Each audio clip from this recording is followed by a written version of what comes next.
Hello guys, সবাইকে আসসালামু আলাইকুম।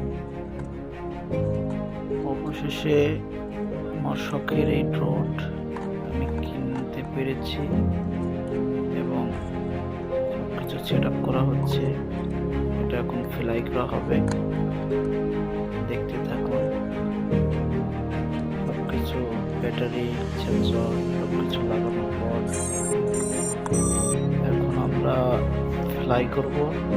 দেখা যাক কি হয়, সফলতা আসে কিনা।